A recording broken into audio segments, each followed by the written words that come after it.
The night had been cold, as winter nights often are in the small, rural town of Fayetteville, West Virginia. It was Christmas Eve, 1945, and the Sodder family was preparing to celebrate the holiday together. George and Jennie Sodder, immigrants from Italy, had settled in this quiet town and raised their 9 children there. The family, though modest, had built a comfortable life on the outskirts of town, running a trucking company that provided steady work for George, while Jennie took care of the household and their large brood. That night, the house was filled with warmth and laughter as the children eagerly awaited the Christmas morning presents. The family had just finished their Christmas Eve dinner, and the younger children were playing with their toys while the older ones helped clean up. It was the kind of evening that seemed nothing could go wrong. But at 1:00 a.m., when the family was deep in sleep, everything changed. A fire broke out in the Sodder home, engulfing the house in flames.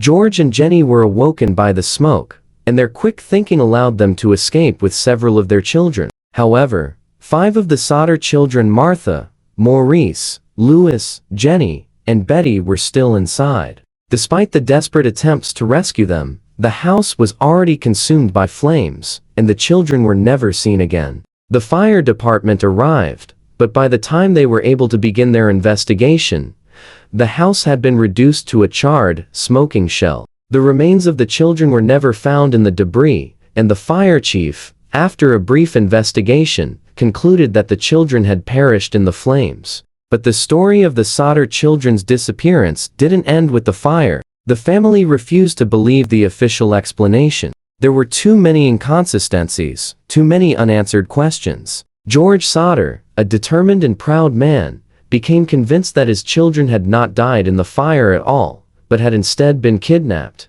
Jennie shared her husband's suspicions, and together, they launched their own investigation into the events that had occurred that night. One of the first clues that raised George's suspicions was the lack of human remains in the wreckage. Despite the intensity of the fire, there should have been some trace of the children's bodies, particularly since the fire had only burned for a few hours.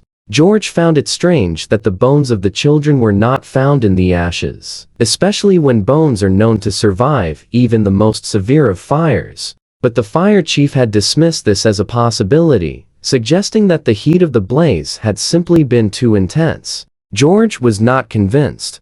Another puzzling detail was the fact that the fire had started in the early morning hours, yet the family had never heard the sound of fire alarms or the sound of crackling flames until the smoke began to fill the house. According to George, he had heard no warning signs before the fire's eruption, leading him to believe that someone had deliberately set the fire, perhaps to cover up the kidnapping of his children. He also noted that the telephone lines had been cut just before the fire broke out, which only fueled his suspicions that the fire was no accident. As the days turned into weeks, George and Jennie began to receive strange and unexplained tips. One person told them they had seen a strange car parked outside the Sodder house on Christmas Eve, just before the fire broke out. Another witness claimed to have seen the children being taken from the house by 2 men in a car. This was a tantalizing lead, but it went nowhere. The police were either uninterested or unable to pursue it further,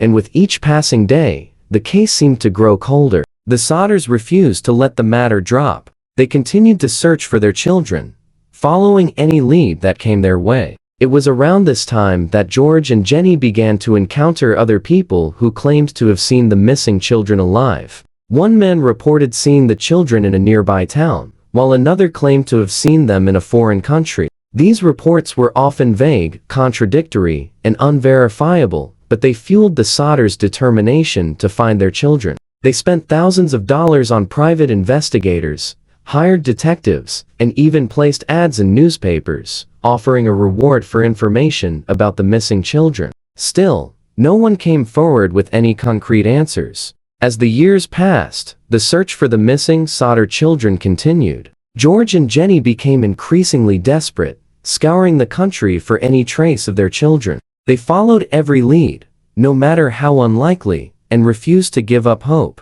In 1952, they even placed a large billboard along Route 16, displaying the faces of the missing children and offering a reward for information. The billboard remained in place for years, and although it garnered attention, it still didn't lead to any breakthroughs. Over time, the family's persistence began to pay off in unexpected ways. In 1967, nearly 22 years after the fire, a woman came forward with a startling claim. She stated that she had seen the 5 missing Sodder children in a neighboring town, alive and well, and living with a man who had a strong Italian accent. The woman had seen the children in the company of the man in the years following the fire, and her account matched the description of one of the suspected kidnappers. The woman said that the children had been adopted by the man, and were living under different names. This revelation reignited the Sodders' hope, but it also raised more questions. Was the woman telling the truth? Could the children still be alive, living under assumed identities? Were they being held against their will? The investigation into the disappearance of the Sodder children continued, but answers remained elusive. In 1968, George and Jennie received another piece of startling evidence, a photograph sent to them anonymously. The photo showed a group of children who appeared to be the right age, standing in front of a store. One of the children in the photo resembled a missing Sodder child, and the Sodders were convinced it was their daughter, Betty. The photo was grainy and unclear, but the resemblance was striking. However, despite a thorough investigation, no one was able to identify the children in the photograph or confirm their identity. The mystery of the Sodder children's disappearance remains unsolved to this day. Many theories have been put forward over the years, ranging from the possibility of a botched kidnapping to the idea that the children were taken by someone with a personal vendetta against the family.